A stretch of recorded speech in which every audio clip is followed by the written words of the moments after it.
Welcome to All About Videography. My name is Dor Levy. Today we'll go over the Zgiyun Smooth 5S and we'll do it in the great outdoors. I'll show you what it can do and how to operate it, but let me go first over the gimbal and then we will do some hands-on. So the Smooth 5S is a 3-axis gimbal designed for a smartphone. 3-axis means there are 3 motors to the gimbal. The top motor is the tilt axis motor, the second one is the roll axis motor, and the last one is the pan axis motor. The gimbal comes with many features that works with the Zgiyun apps. I will talk briefly about the apps just because I don't recommend them.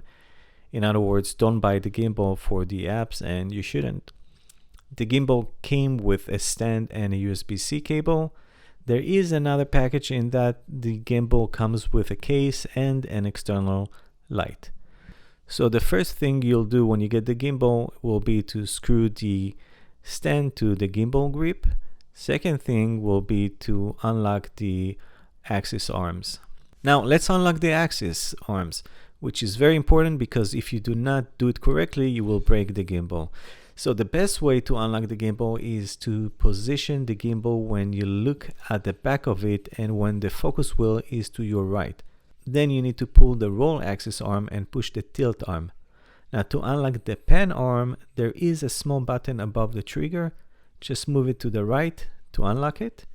To lock it back, move the button to the left and rotate the pan arm and it will lock. Now if you turn on the gimbal when the pan arm is locked, the gimbal will beep and stop working. In this case, you will need to turn off the gimbal, unlock the pan axis arm and turn it on again. To change the orientation of the phone grip from horizontal to portrait, you need to turn the phone grip to the right when the focus wheel is in front of you. Next, let me show you how to insert the phone into the gimbal grip and how to balance it, and you'll do it when the gimbal is powered off. All you need to do is spread the grip and insert the phone. Make sure the grip does not press on one of the phone buttons. If it does, then flip the phone. Next will be to balance the phone. Right now your phone is most likely either dropping to the right or left. To balance it, unscrew the screw on the roll axis arm and either pull or push the arm until the phone is balanced. When it's balanced, then go ahead and tighten the screw. Now this gimbal has many buttons that works with the Zgiyun app. If your phone is compatible with this gimbal, you will be able to use the record button on the gimbal and the zoom wheel with your phone app. Otherwise, all the buttons or most of the buttons on the gimbal will not control your phone camera app.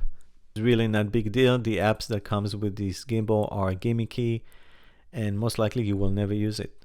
But you do want to install it on your phone for firmware update notifications and firmware installation. If you want to learn more about the Zgiyun app, I will leave a link in the description to a video where I went over the app. The 5S comes with a built-in light. To turn on the light, press and hold the button in the middle of the dial. The same thing to turn it off. To dim the light, use the dial. Now the light is pretty good. It's actually impressive. There's also an option to add additional external light from Zgiyun that is attached with magnets to the phone holder. Next we have the power button, which is on the right.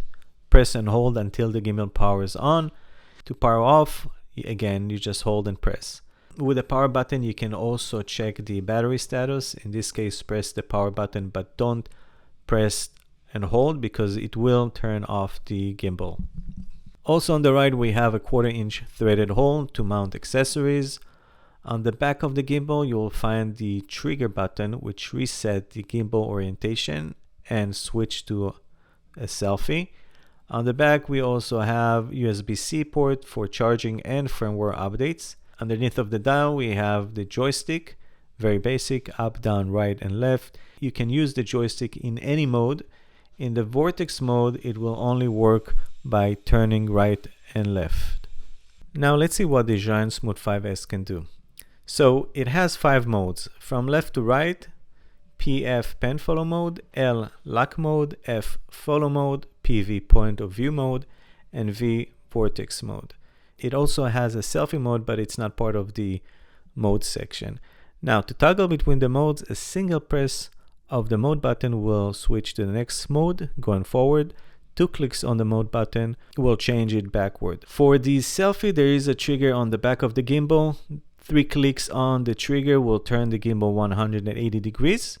3 clicks on the trigger again will reset the gimbal. 2 clicks on the trigger will reposition the gimbal to 0.0.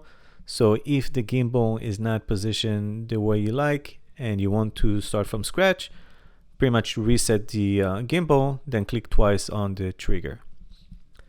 Now let's do some hands-on. I will explain each mode and how and when to use it. The first mode is the PN. The PN follow mode will lock the tilt and the roll movement. It is excellent for control movement. In this mode, all you can do is pan with the gimbal handle. If you wish, you can still use the joystick for tilting and panning movement. I use it primarily because I want to be in control of the tilt movement.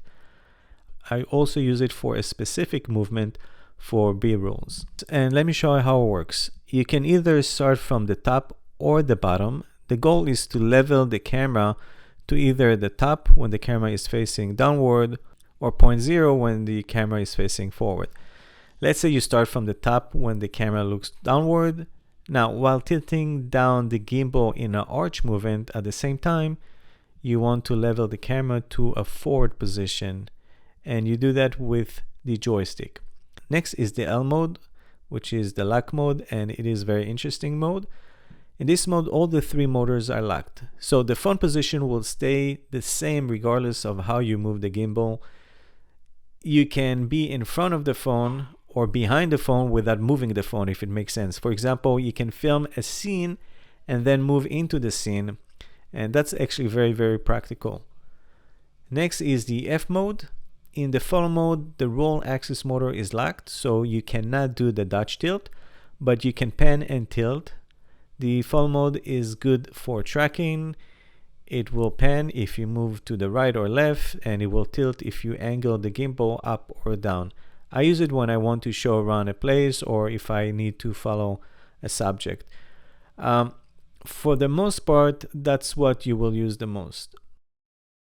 The next mode is the PV, which is the point of view mode. It is pretty much the follow mode. The only difference is that the roll axis is unlocked, which means you can do the Dutch tilt. I would use it for specific applications when I want to be creative. Last, we have the vortex mode. In this mode, you can do 360 degrees in any direction. You can use it when the gimbal is tilted to the right, left, up, or down. The rotation control could be with the gimbal handle or the joystick. I recommend using the joysticks because it is more precise.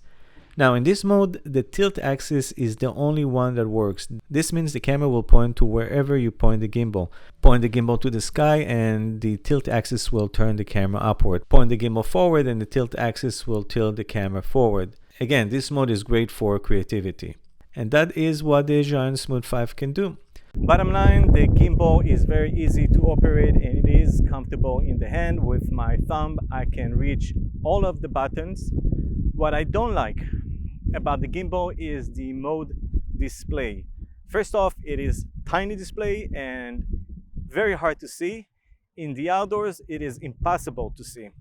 Another thing, if you tilt the gimbal all the way to the right or left in pan follow mode, lock mode, and follow mode, it will change from horizontal to vertical. Sometimes it will shake, so make sure not to tilt all the way to the left or right. Last is a delay when turning the gimbal.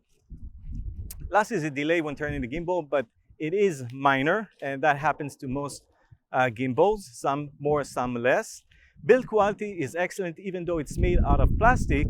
Just make sure you unlock the arms correctly, otherwise you will break the gimbal. And that's about it. If you have any questions, feel free to leave a comment. If you like the video, leave a comment as well, because it warms my heart. Like and subscribe. Thank you for watching, and I'll see you in the next video.